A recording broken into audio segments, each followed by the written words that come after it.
Hello, this is the UCLA Housing Voice Podcast, and I'm your host, Shane Phillips. It is July 8th. Happy belated 250th to these United States, and we are back to our regular schedule of episodes with no particular theme or through line except a deep and abiding housing policy nerdery. We are joined this week by Vicki Been to talk about the topic of supply skepticism, which is that side eye you get when you tell someone that building new market rate apartments will lower their rent.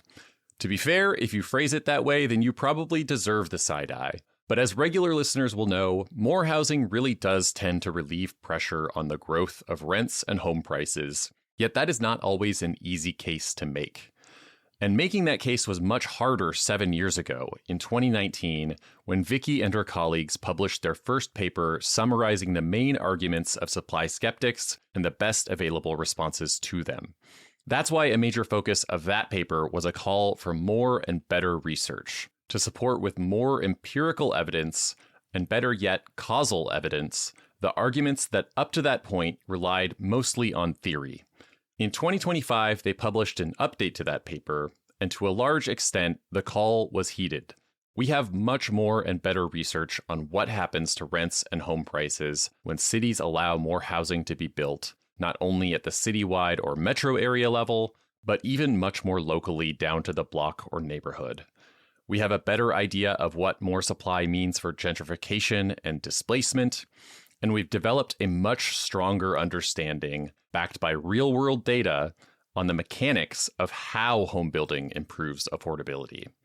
So that's the topic for today, where things stood in 2019 on housing supply and the concerns of supply skeptics, what we've learned since then, and where we go from here. The Housing Voice Podcast is a production of the UCLA Lewis Center for Regional Policy Studies, with production support from Claudia Bustamante, Brett Burnt, and Tiffany Liu. You can reach me by email at shanephillips@ucla.edu, and you can reach me and our listeners in the comments of our Substack at uclahousingvoice.substack.com. With that, let's get to our conversation with Vicki Been.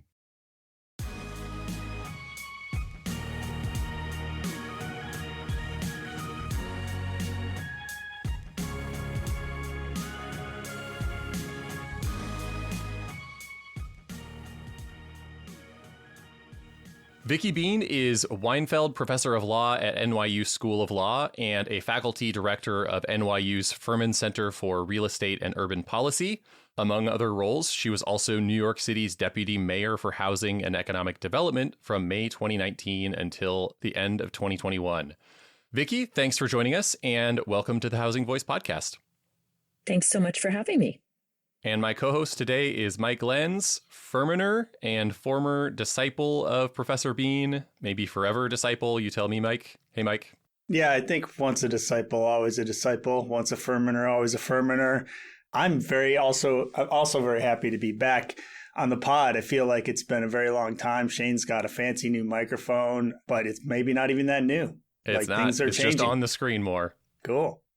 Vicki, we start every episode by asking our guest for a tour of a place that they know well and want to share with our audience. City, neighborhood, block, town, street. Where are you taking us? So I'm going to take you to East New York. And that's totally topic appropriate because East New York was one of the very first rezonings that the de Blasio administration did. Before I was deputy mayor, I was housing commissioner, and this is the first community that I worked with to try to bring more housing supply into the community. East New York, for those of you who don't know it, includes the neighborhoods of Cypress Hills and Starrett City. Many of you will know Starrett City because of it's a very important fair housing case from the past. So East New York is in the far southeastern corner of Brooklyn. It borders Queens. And it has a very storied history. It was once one of the city's most desirable working class neighborhoods. George and Ira Gershwin grew up there and wrote much of their music there. Other jazz legends came from East New York. And the white flight that occurred in New York City in the 70s and 80s really emptied East New York out in many ways. And it hit some pretty hard times by really the 2010s. It was one of the poorest neighborhoods in New York. It's home now to about 200,000 people with a very diverse population. It's about a quarter of the population are Black residents, 40% are Hispanic, and then the other 10% are Asian or white. It's got an incredibly varied immigrant community, and that makes it just a really fun community to walk through. People from the Dominican Republic, Guyana, Trinidad, Tobago, Ecuador, Mexico, all over the place. So median household income was about $53,000 in 2024, which makes it almost 40% lower than New York City as a whole. Mm-hmm. So why do I want to take you over there? I want to take you over there because when Mayor de Blasio stepped into office and said we were going to build a ton of new homes, including new affordable homes, we needed to do a lot of upzoning. The prior administration had done a lot of downzoning. They had also done some upzoning, but they had done a lot of downzoning. And we went to East New York in part because it had received a promise grant from HUD and had so already done a lot of community planning. So fast forward to today, about 6,000 new homes have been brought online and more are coming. There are new parks. There have been major traffic improvements and road improvements. There's a new school right next to a new 100% affordable building, right next to a new park. So it's really been beautifully renovated, beautiful new amenities. But the thing that I really want to emphasize is the community planning that went in to the rezoning. So if I could take you just one place in the neighborhood, I would take you to an old county courthouse that is in a beautiful, beautiful building, but was completely falling apart. And as part of the rezoning, we rehabbed that courthouse and made it into the first of its kind community rec center for teens, staffed by NYPD officers. So kids can go, there's incredible music rooms, sound rooms, art rooms, dance studios, basketball courts, you name it, it's there. And they're working both with child development specialists and NYPD officers, refereeing the games and teaching all kinds of classes. And it really shows what you can do in a neighborhood with some really thoughtful integration of new housing along with amenities. So I love the neighborhood. It's very mixed. There's some high rises, but a lot of it is single family homes.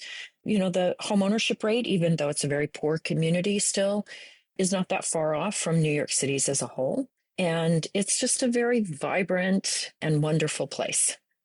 That's so interesting, just to me personally, as somebody who, lived in New York for several years and lived in Brooklyn for, the back half of that time. And my kind of understanding, which now that I think of it was incredibly limited of East New York, was of what I did have is kind of frozen in time in about, 2005, 2010.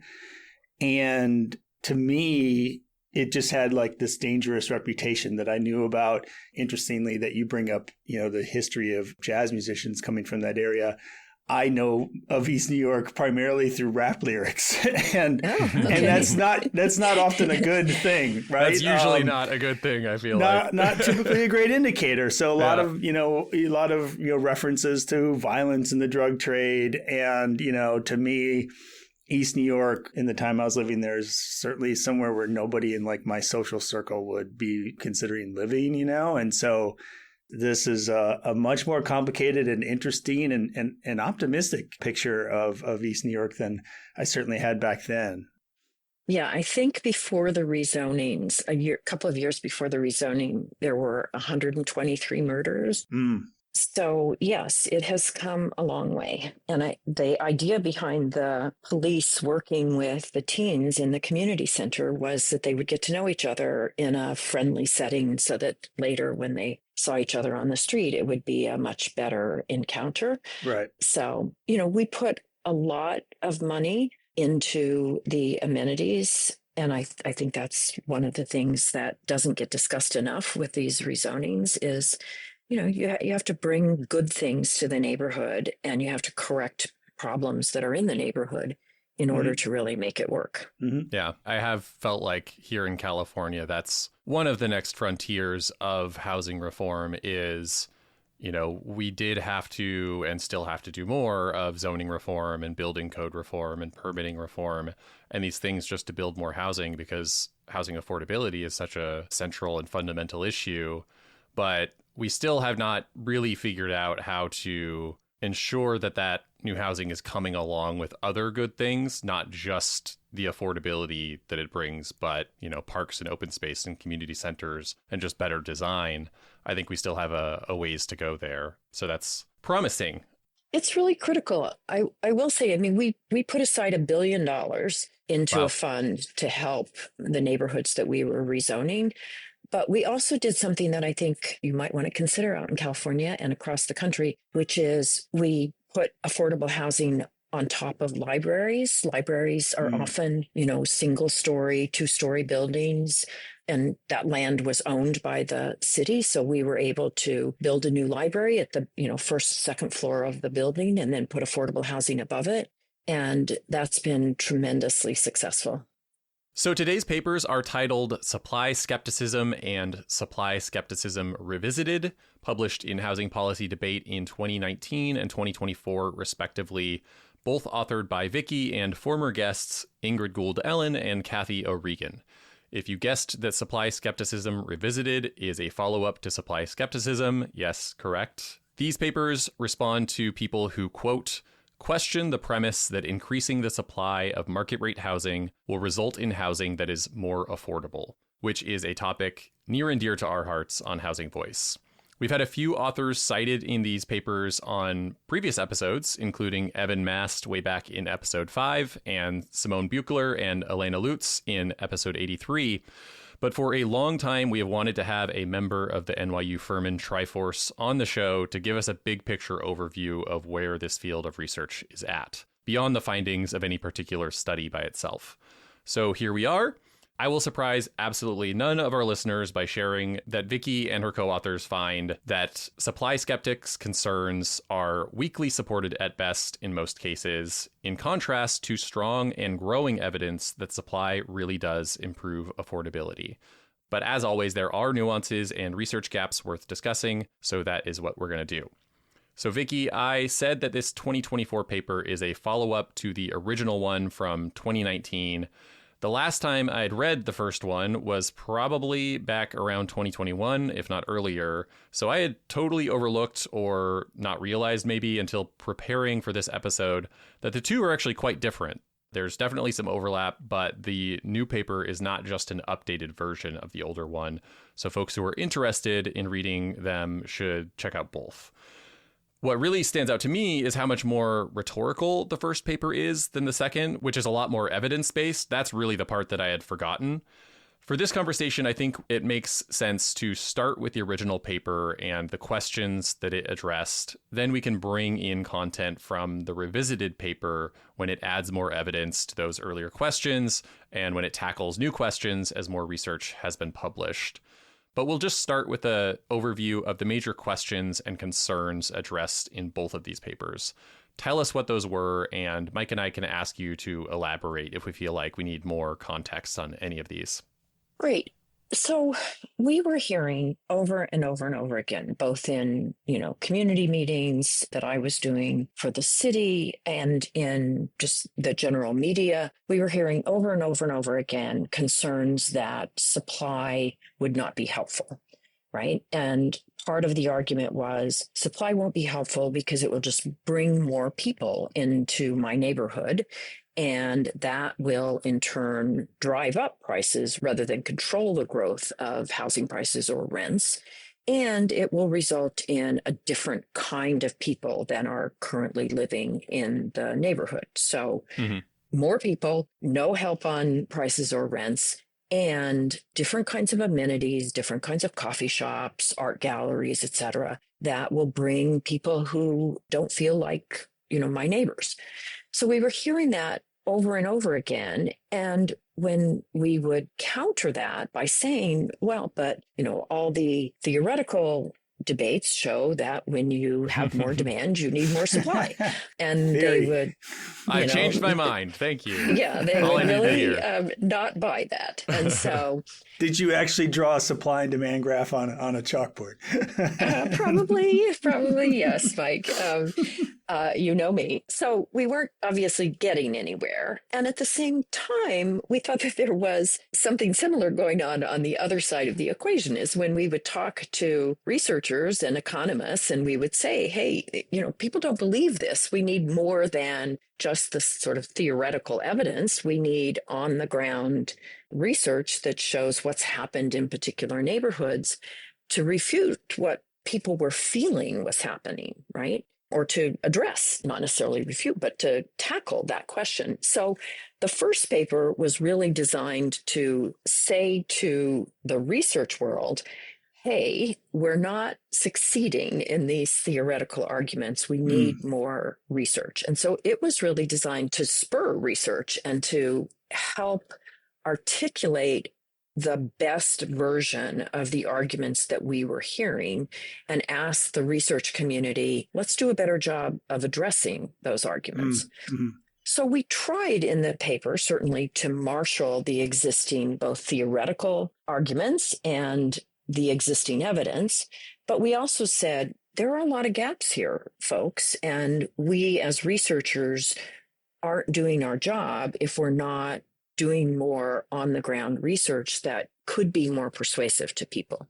So that was the basic thrust of the paper. And it did require, I have to say, it did require a lot of thought to better articulate what the arguments were, because they were being brought all across the country in different forums. People articulated them in different ways. And so we saw part of our goal as let's get down to brass tacks about what these arguments really were, right? Mm-hmm. So not just your response to them, but actually just summarizing what people's concerns and arguments were against this idea. Yes, yeah, absolutely. As a starting point. And so, one of the things that we were hearing over and over again is, look, you're building new supply, but none of it is affordable. It's quote unquote luxury housing. And that does nobody in my neighborhood any good. And it just brings in wealthier people. So, we tried to articulate that as both a problem of sort of induced demand, right? When you build new market rate housing or even new affordable housing, it does tend to make the neighborhood more interesting and desirable and may bring people into the neighborhood, right? But the argument that people were making was often derived from the sort of induced demand arguments that were made about building highways, right? If you build a new highway, people drive more. And so one of the things that we said is we need to unpack that and we need to show why it is that highways are different than housing and that housing is not going to induce a lot more demand in the way that, new transportation may induce demand. So that was one concern. Is it just bringing more people into the neighborhood? And that's not doing the neighborhood and its existing residents any good. It's just causing them to come here when they wouldn't otherwise come here. Mm-hmm. So that was one of the issues. A second issue was, look, it won't do anything to reduce my rents or control the growth in my rents or the growth in housing prices. It's luxury apartments. So the things that it's competing against are other luxury apartments, and it won't do anything to help control my rents. And so we thought and challenged the research world, okay, we really need to show how new housing affects the growth in rents or the growth in housing prices in the neighborhood and in the city or the region as a whole. And those may be different things. Mm-hmm. So those were the sort of two main points that we were trying to really address. There were also arguments that, hey, land is a limited resource. Because it's a limited resource and because the need is greatest for affordable housing, we should only be using it for affordable housing, right?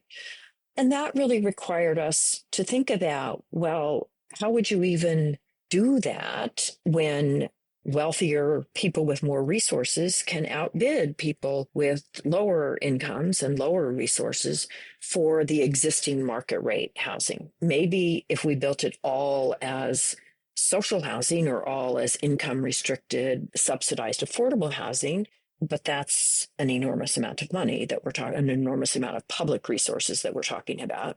Mm-hmm. So, how should we think about those kinds of arguments? So those are some of the main things that we were trying to better articulate, and then to really say to researchers, here's the current state of the evidence, what more is needed. Mm-hmm. Yeah, and I think what we'll get to is the state of the evidence at that time was pretty weak, honestly. There was not a lot to respond to many of those. I did want to mention one other one, which I think was not stated by you explicitly here, and it's really top of mind for me because I remember at this time around 2019, 2020, saying essentially, yes, the research, or at least the theory is pretty clear that building more housing will reduce rents at the citywide level, at the regional level, metro area level. But it's possible. We don't really know what the effect will be at the neighborhood level, at the block level. You could make arguments kind of in either direction. Maybe there's the supply effect is stronger than the amenity effect that you were talking about. And so rents go down, but maybe the quote unquote improvement to the neighborhood raises rents more than the supply effect lowers them. And so that was another open question that I think that stood out to me in this original one that I think we just did not know a lot about. Yes. And implicit in all of this is a concern about gentrification and displacement, right? So people worry it's not helping anybody in my neighborhood and we will have to leave, right? Exactly. So before we get into the evidence responding to each of those concerns, it's probably a good idea to clarify a point about where you focused your attention in these papers, and I think particularly in the 2024 one, where there was more evidence. Your focus is on empirical evidence that tries to address the endogeneity problem, which we can boil down to the fact that developers don't build housing in random locations or at random times. When we see an apartment building going up in a neighborhood where rents are rising faster than its surroundings, it's possible that the apartment building is the cause of that increased rent growth, but it's also possible that increased rent growth is causing the apartment building to be built. Developers want to build where they expect rents to go up because that makes them more money, and they try to identify those places when choosing where to build. But if you can find unusual circumstances where the timing or location of new supply is essentially random, then there's a better chance that you'll be able to isolate the effects of that new supply itself, rather than unintentionally measuring the effects of whatever changes or circumstances led a developer to choose to build in that location rather than in another place or at another time. So we'll talk about some of the strategies used to do that as we go through this research, but just want to make that point that that was kind of a focus for you all in this as a higher tier of housing research quality, able to show some causality. So I want to just summarize the big four concerns as I saw them in these papers. We have the idea that scarce land should be devoted to affordable housing, not market rate. That building housing serving the top of the market won't help people at the middle and bottom of the market, that it will induce the in-migration of more rich people and that will drive up rents and prices and potentially cause displacement, and that the local neighborhood or block level effects of building market rate housing will be harmful, even if there are benefits to the city or metro area overall. Starting with the concern about building market rate housing on land that should go to affordable housing, and the more general assertion that land is special, and so the laws of supply and demand don't apply, or they don't apply in the same way. What did we know in 2019, and what have we learned since? So, and Shane, I just want to add one other thing to what you were saying about the endogeneity problem. Mm-hmm. Another endogeneity problem that we were really facing is people saying, I see people leaving my neighborhood, right? And so I know that this is displacement. I know that this causes gentrification. I know that it causes displacement. But of course, people move, not since the pandemic, but in earlier times, people move a fair amount, and low-income people move more than higher-income people in general. Mm-hmm. And so one of the things that we also sought to dispel is the notion that just the fact that your neighbor had moved was proof positive that the new housing was responsible, that gentrification was occurring, and that was leading to displacement, right? And so that was another area where I think it was really important to deal with that, causal studies. So one of the things that we saw in the 2019 literature was there wasn't really much by way of causal studies. They're hard to come by. It's a very difficult randomized study to try to set up, needless to say. And there weren't a lot of papers that really tackled the endogeneity problem. I think one of the best and one of the clearest examples of the kinds of things that researchers were trying was really Kate Pennington's paper, where she looked at fires that had destroyed buildings in neighborhoods across San Francisco. And the fires were random, at least random in terms of housing demand and that kind of thing. And she really looked at, well, what happens when new housing gets built in those random sites? What happens to the rents and prices around them? And what happens to the demographic change, right? And she found that it did slow the growth in rents, and that it was actually helpful in terms of keeping people at lower incomes in the neighborhoods rather than seeing more outmigration of lower income households. You were seeing that to be more stable.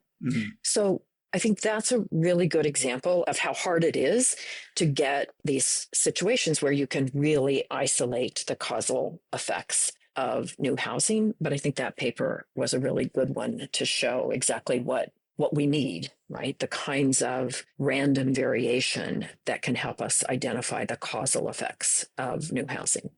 So is land different? I mean, what we argued as a theoretical matter is, sure, we have a limited supply of land, but we're not really reaching those limits in most places, except hemmed in cities like New York that is hemmed in by water, or San Francisco that's facing water, and those kinds of things. And so don't overstate the problem, right?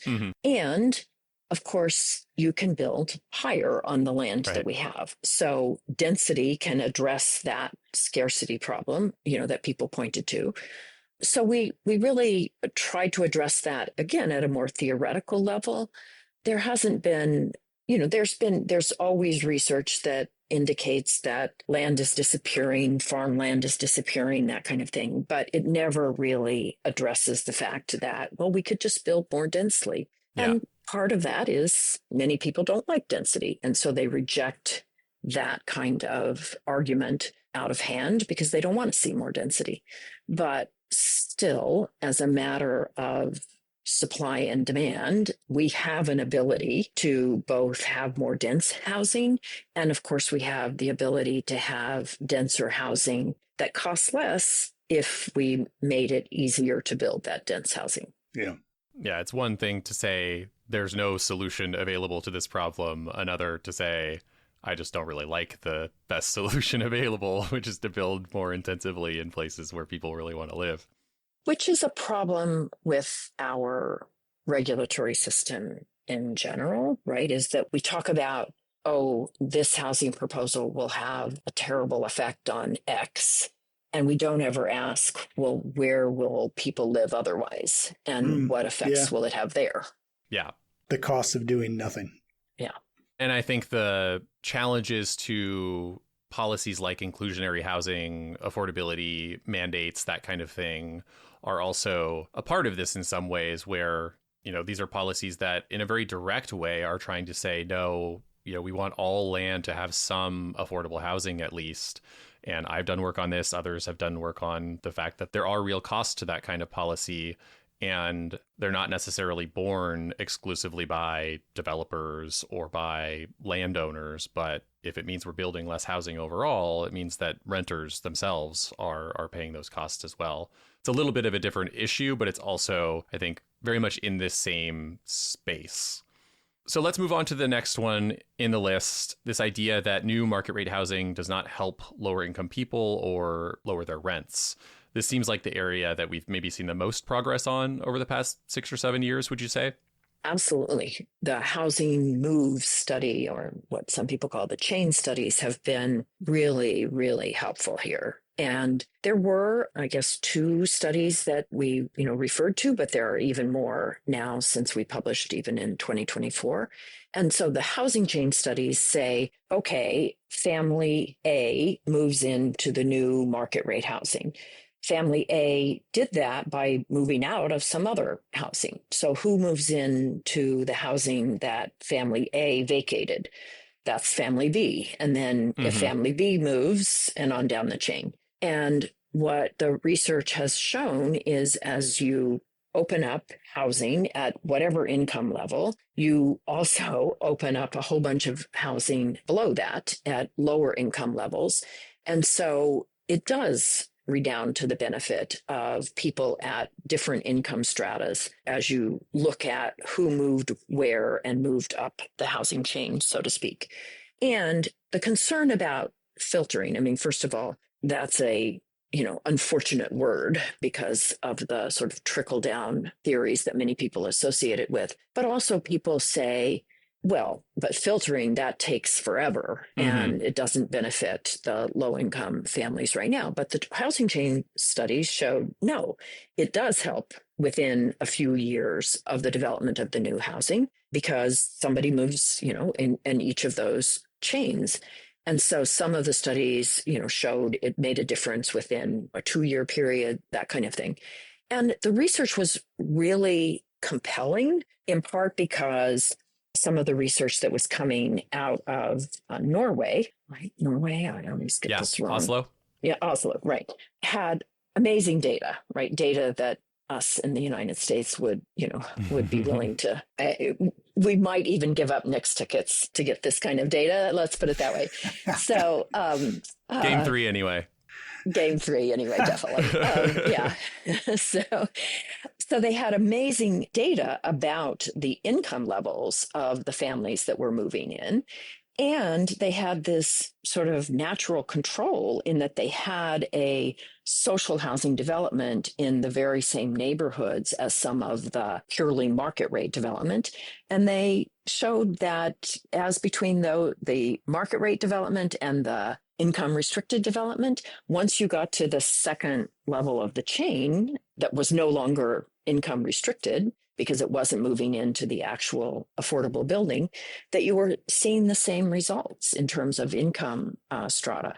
So those were very powerful studies that have now been added. And there's new research that's come online. The Minneapolis Fed has done some work. Others have done more of the moving chain studies. And so pretty strong and compelling evidence that actually market rate housing opens up a lot of less costly housing down the chain. And I think I misunderstood the paper you were referring to. I think the paper you're referring to was Helsinki, probably in Finland. Helsinki. And so that was the Christina brought to you. I mentioned Oslo because you also have a paper from 2019. So the Helsinki paper, I think, is 2023. So it was after your first paper. But this 2019 paper by Magnuson, Turner, and Wessel, I'm not sure I don't know their first name here, but they were looking in Oslo, and they found actually that this vacancy chain wasn't really functioning properly. Could you share a little bit about that? Because it sounds like that was maybe the first of these studies, or at least in the modern era, and it found something contradictory. And I think when that's all we have, that could lead us to believe that vacancy chains, moving chains don't really work. But it sounds like Oslo had some kind of unique circumstances that led to that outcome. Yes, thank you. And thank you. I need to go walk around Oslo and Helsinki so that they are distinguished in my mind. It really does make a difference. I haven't spent enough time in either one of them. So there's a film trilogy, the Oslo trilogy, that I've been meaning to watch. Oh, so okay. You could stay at home and do some of this work. I'd really rather go, but I'll watch the movie and hopefully go. So the Oslo study was interesting in that what it showed is that the moving chain that I described in the Helsinki study was being interrupted. And it was being interrupted because there was enormous pent-up demand for housing in younger people from basically, middle class and further up income groups that were living at home and desperately wanted to move out. Mm-hmm. And they were able to grab the now empty apartments that were being vacated by people who were moving into the brand new housing. And they were being able to buy in many cases because they had resources from their families. So that was interrupting the housing chain in a very significant way. Yeah. That wasn't the case in Helsinki, and it hasn't been the case in several of the studies that have been done in the United States. Yeah. And I think even in Oslo, you think about, okay, so what do we do with this information? Clearly, the answer would not be to stop building housing because it's just, these moving chains are being disrupted because there's all this pent up demand. Like, you have to eventually meet that pent up demand or you're just not going to make any progress. But it might mean that in the near term, you're not really getting the same kinds of benefits that you might hope for. Yes, I think it does two things. It illustrates the importance of context and how these the aspects of the pent up demand, whether it's rental or purchase for purchase housing. And also, I think it's really important to realize that the filtering question works both ways, right? And so when you don't have new supply, you often have better resourced households being able to outbid the lower resourced households for the housing that's existing. Yeah. So that pushes the lower income families out of being able to afford that housing because now they're competing against higher income families who have no place else to go, right? So it works both ways. And I think the Oslo and Helsinki, and then all the other studies that have come since that have really illustrated that point. But what I loved about Helsinki, right, was this also comparison to the income restricted, affordable social housing. And so I thought that was extremely powerful to show that, even rungs down the ladder where you no longer were imposing the income restriction, you were serving the same income levels in both the chain from the market rate housing and the chain from the affordable housing. Right. The market rate housing just took a few extra links in the chain before it reached those lower levels, but it did get there. Exactly. Yeah. I did want to bring up one other paper that came out really only, I think, a couple of years ago and was published last year. This is by Fong, Kim, and Tyndall. It's a moving chain paper, but on a single 500-ish unit condo building in Honolulu, Hawaii. And about 60% of the units were income restricted there. Income restricted for ownership, though, meaning they were, 110 or 120% area median income. So they were below market, but like $600,000, $700,000 still. They're still expensive versus the market rate ones that were closer to $1 million. And even there, they found very similar results. But the thing that stood out most to me about that paper, which I think it's Henry Grabar writes about this specific anecdote in an Atlantic piece, the researchers talked to a woman who had moved from a low-income neighborhood rental unit into one of these condos. And the person who moved into the unit that she had vacated had actually come from a homeless shelter directly. Wow. And so this just two links in the chain from a quite expensive condo to creating space in a homeless shelter that might not have been there otherwise. I think just obviously a very extreme example and not the norm. And creating an incredibly, rare and good outcome for this person who was in a homeless shelter, right? Yeah. And for someone who might be waiting to get into that homeless shelter. Yeah. Yeah. I will note, and I'll put this in the show notes, that Pew Charitable Trusts published a video just a few weeks ago, maybe a couple months ago by the time this comes out, that showed something very similar in DC, where it has a woman who became homeless, lost custody of her child, and they were able to link this new market rate building opening up, several links back to a vacancy opening up in an affordable unit that she was able to move into and reunite with her child. So this is not just a one-off story. Again, I don't want to overstate it and say that this kind of thing is like what happens every time you open up a new market rate building or unit, but it's clearly more common than people might expect, and even something that is, half as effective as that and just help someone who's making $30,000 or $40,000 and is just struggling is still a really big benefit. So we've spent enough time on that one, I think. Third on the list is this induced demand idea, which is the fear that new housing will attract all those pesky rich people whose presence also drives up the price of older housing. So what is the story there, and what would it actually mean for new housing to create as much demand as it satisfies, or even more than it satisfies, as I think this kind of argument implicitly assumes? Yeah, I think part of this goes back to what we were talking about in terms of the geography that we look at, right? So the notion is somebody will move into my city or my neighborhood who wouldn't otherwise have moved if we hadn't seen this new housing come online, who wouldn't otherwise have moved in here if we hadn't seen the new housing come online. Mm-hmm. And so we're somehow pulling people into the city who wouldn't otherwise be here. So we're not really addressing the demand problem. We're just bringing in people who otherwise would stay away. Mm-hmm. But of course, several things there, right? One is if people want to live in the city, just like you wanted to live in the city, right? It's hard to say that you take so much greater priority, right? Just because you got there first. But second, the research that's come online since then tends to show that it's not a big share of the people who are moving into new housing who are coming from a completely different city. And of course, we don't know that they wouldn't have come there anyway. Again, they might have come and outbid people in the neighborhood for the housing that they needed because they were coming for their job or for family reasons or whatever.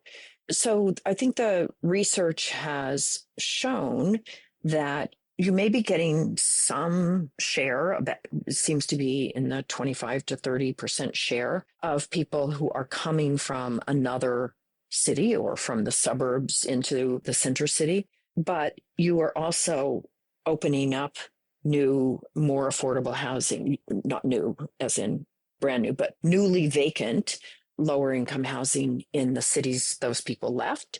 And you're still serving basically 2/3 or 75% of the people that you're serving are people who are coming from within the city itself.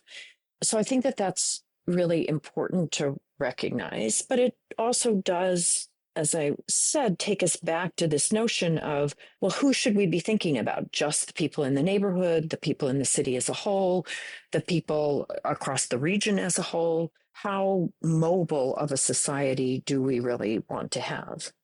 I also find that this is a place that is easy to start talking yourself in circles. And what I mean is, we talk a lot in California about how people are leaving California because of the cost of housing. And there's a big population of people that we don't even know about that are not moving to California because of the cost of housing. But then at the same time, we talk about how it's pretty unlikely that any given person that moves into a new housing development is going to come from outside of California or outside of Los Angeles as they're moving to if we're talking about Los Angeles, or outside of New York City if we're talking about New York City. And both of these things can be true, but they're also kind of intellectually consistent, or at least hard to absorb at the same time, right? Because if you're saying we need to build more housing to make it more affordable so that people can live in a place or move to a place, but then also people are concerned, then you might also actually be kind of amplifying concerns that, new housing is going to end up being occupied by these new residents.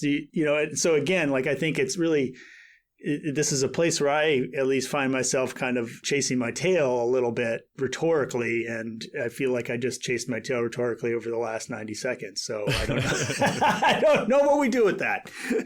I mean, I've been really interested in this for a long time, and Claude Code just made it possible for me to finally just create a quick dashboard thing of census data to just show at the metro area level or the public use microdata area level what share of people who moved into the home they're living in the last year came from the same metro area or nearby versus another metro area or further away. And particularly for larger metro areas, it's pretty consistently about 60 or 70% of households, if not more, are coming from that same metro area. Mm-hmm. And what I think is really important there is not just that that percentage is pretty high and maybe higher than people expect, but that it is that high for new housing, for housing built, say, in the past 3 years. So it's very likely these people are the first or at most second occupant. Right. And I think even more importantly than that, it's not meaningfully different for older housing. So I compared housing built in the last 3 years to housing that was built between, say, 2000 and 2015 or 2019 or 2020, and housing built before 2000. And it varies a little bit, but it's pretty close, which just suggests that, you know, there's not many people that are coming because of the new housing. They're just going into whatever housing is available.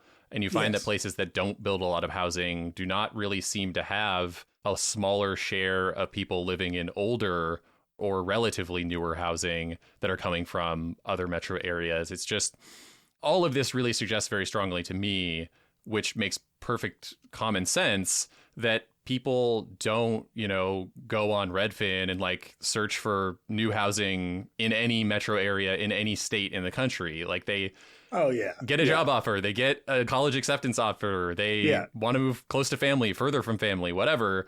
And then they look for housing in that place.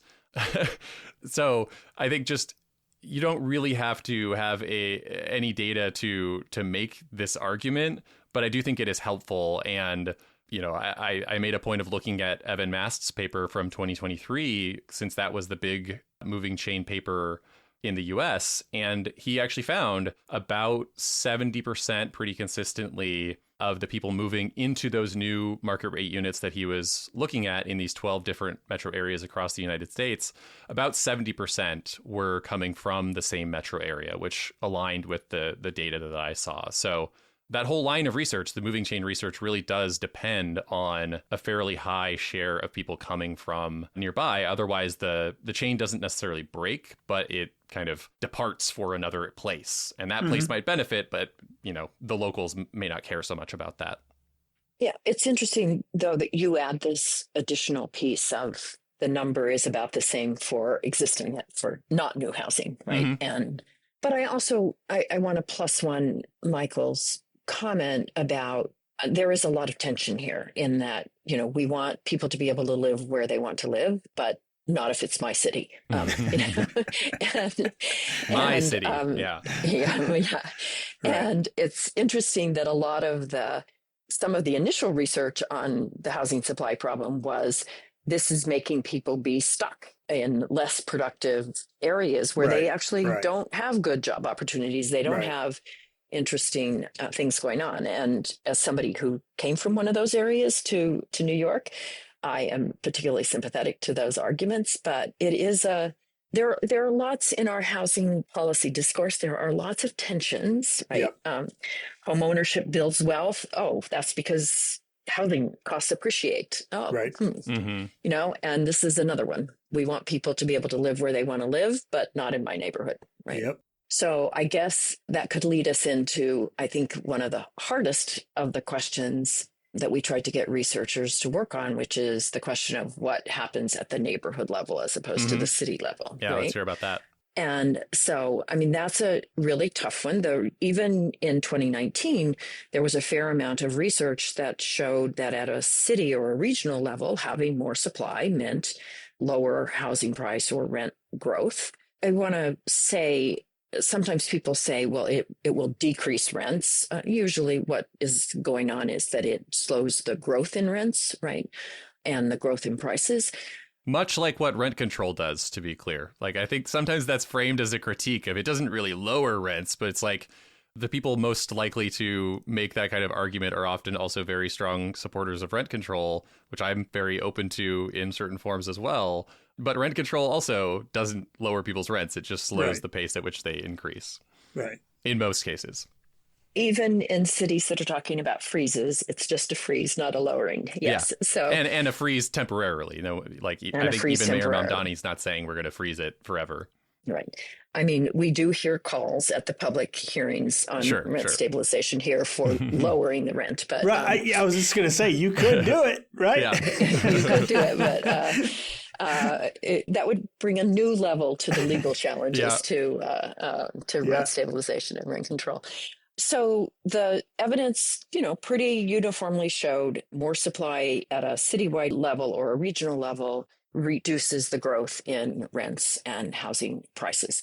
But what was missing was, but that may be good for the city as a whole, but what about my neighborhood, right? Isn't it going to bring the prices and the rents of the existing housing in my neighborhood up to the level of the new housing, right? Mm-hmm. And obviously, that in part is going to depend on whether those submarkets are really competing with each other. If the housing stock that's existing is quite different than the market rate housing, new housing that's being built, then they aren't so much in competition unless they are being bought up to be upgraded, to be, renovated in some way.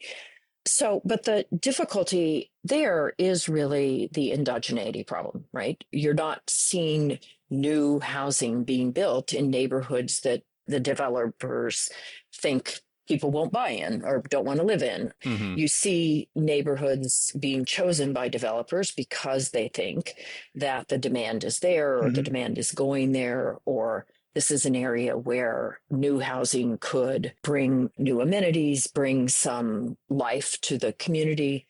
And so it's very hard to separate out the effect of the developer's decisions from the effect of the new housing itself, right? The developer is responding to existing levels of demand, and that demand may be driving up prices, not the new housing that's meeting that demand, driving up the new prices. So that was an area where in 2019, there was, really difficulty in answering that question. Yeah. Mm-hmm. It continues to be really one of the harder questions to answer, but we're making progress, I think, in the literature there.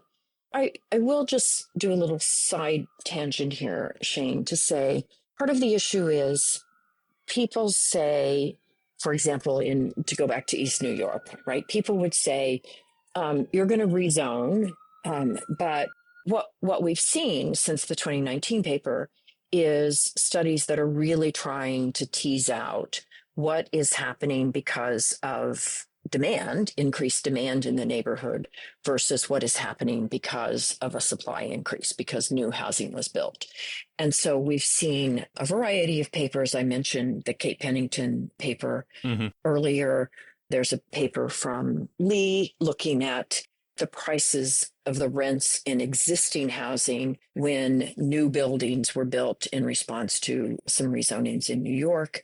And she found that the trends in the rents in the older existing buildings decreased, right? The rate of rent growth compared to where the trends predicted it would be fell by about 1% in some of those New York City neighborhoods. Was the idea there that these rezonings were, not necessarily random, but also not necessarily tied to, demand, such that developers would have wanted to build in exactly those places anyway? It was rather that now they were able to when they hadn't been able to before. Right. There was certainly demand in those neighborhoods before. This is like the Williamsburg, Greenpoint area of New York. There was certainly demand. And the way that rezonings happen in New York, and I think in most cities, is that, where the city is rezoning, not in response to a developer-initiated rezoning, but in response to a city rezoning, the city tries to draw boundaries that are not just for today, not just answering the demand for today, but really expanding out somewhat. So that reduces, that sort of makes the boundaries a little bit more random and therefore able to be used to identify causally some of the effects. Now, you can argue with that because planners, obviously, there are all kinds of reasons why you draw boundaries where you do. And we'd have to unpack that in a lot more detail. Nevertheless, papers like Lee's are an advance in the literature.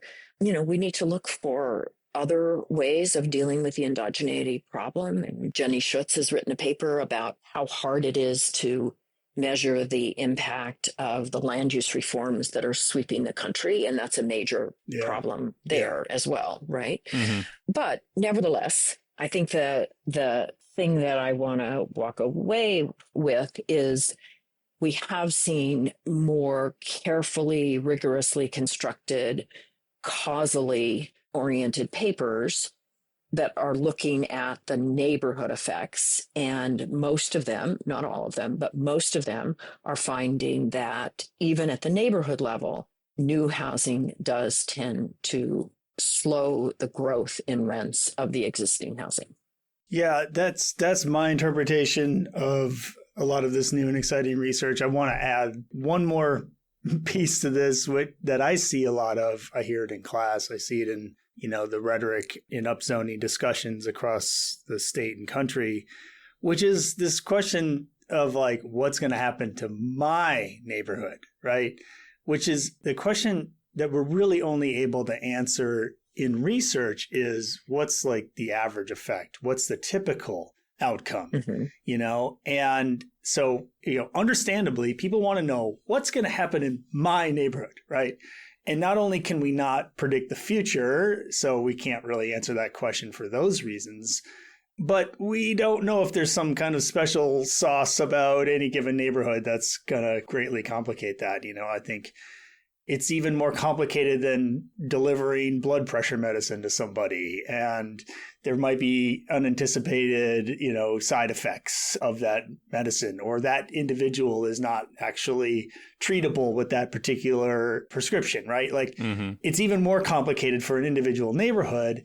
And in either case, whether it's blood pressure or upzoning, like we only know like the average or the typical effect and outcome, right? Absolutely. And people want to know both what is going to happen in my neighborhood and can you guarantee that? Exactly. And no, you can't. And that's, I think, pushing us to do more research about which neighborhoods actually respond to land use reforms, right? If you rezone a whole area. So let's go back to, the boundaries in Greenpoint, Williamsburg that the Lee study looked at. Not all of those blocks, if you and I went back and walked the blocks of that rezoning, not all blocks would be responding in the same way. Right. And truthfully, we don't know why, right? Right. And so more of the research now is really trying to figure out, well, which of these land use reforms actually ends up producing more housing supply and why? What are the neighborhood contexts that really matter? And how do we get at that? But also, one of the things that I've been talking with a number of researchers about is more sort of early warning or early success measures, right? Yeah. Are there things that could show us that this isn't working? We need to rethink this earlier on than waiting 10, 20 years to find out that it didn't really work. That was the comment that I wanted to make, partly in response to what Mike had said about medicine. A doctor who's prescribing a statin or something can say, the research shows, my experience shows this works for 85% of people, 5% have a bad reaction, that kind of thing. Aside from there just being probably better research with clinical trials and things like that in medicine, you also get feedback much more quickly. If there is a bad reaction, you find out almost right away. If there's no reaction, you'll know within a few days or weeks or months.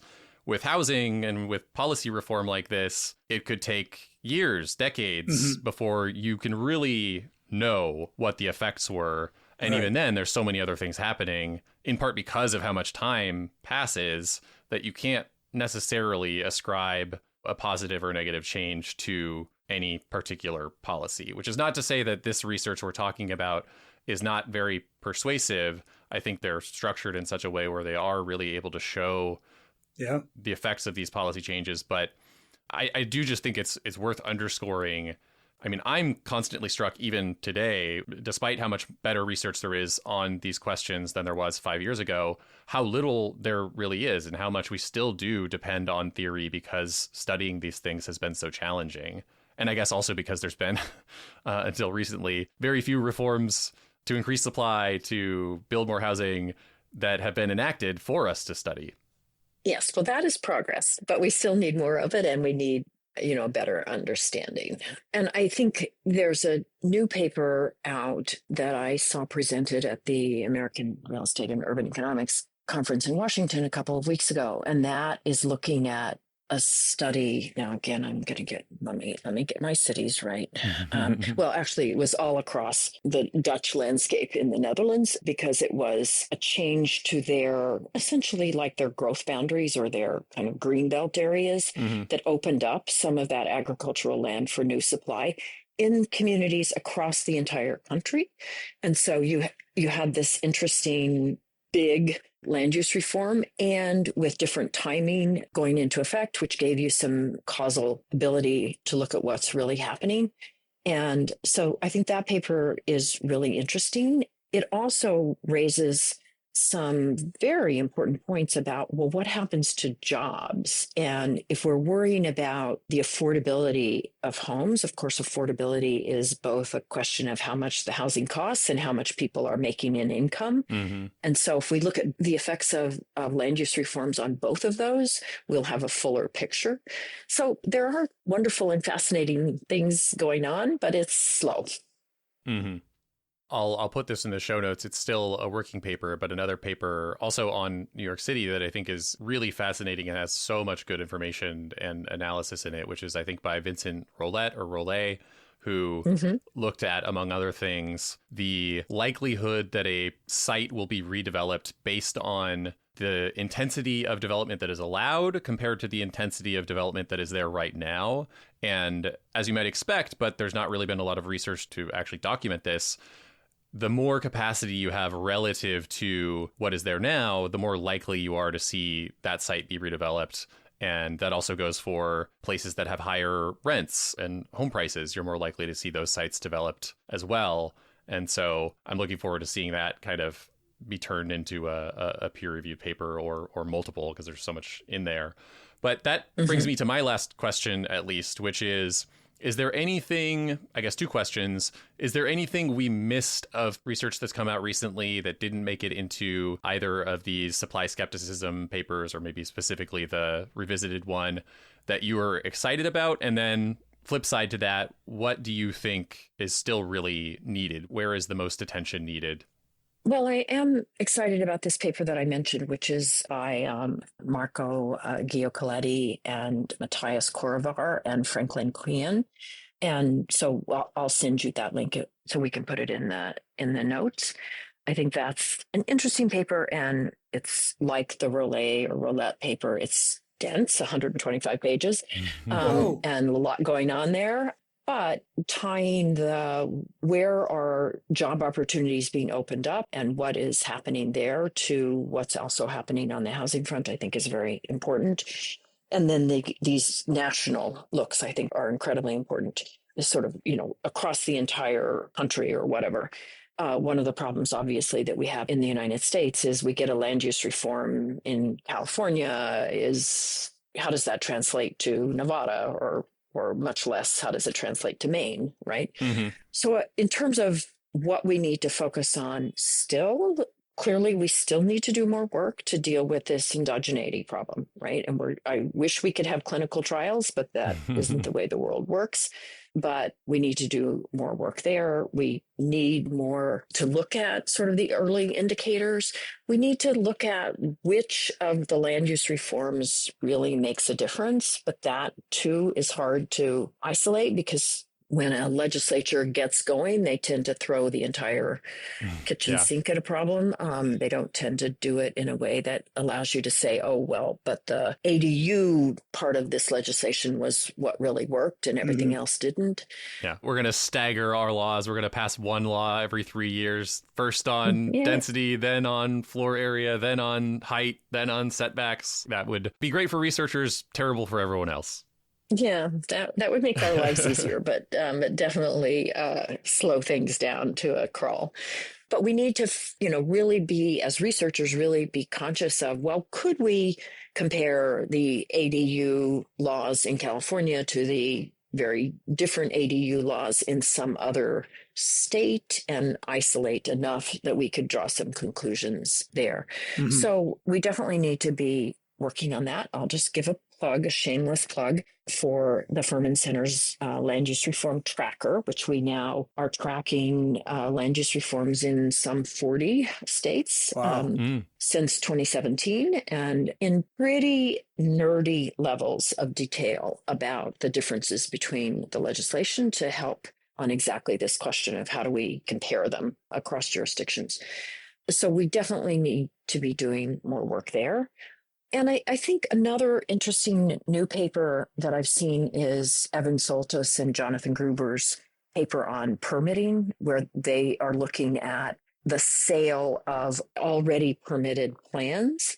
Right. They see that the chance that a proposed development on an already permitted site is about 70% compared to only about 30% when you don't have those permits already in place. Mm-hmm. So they're able to really isolate the cost, both in terms of money and in terms of time, of those permitting processes. And I think we need to do a lot more of that kind of research that really says to legislators, hey, the research shows this is going to add 30% to the cost of housing or that kind of thing. Yeah.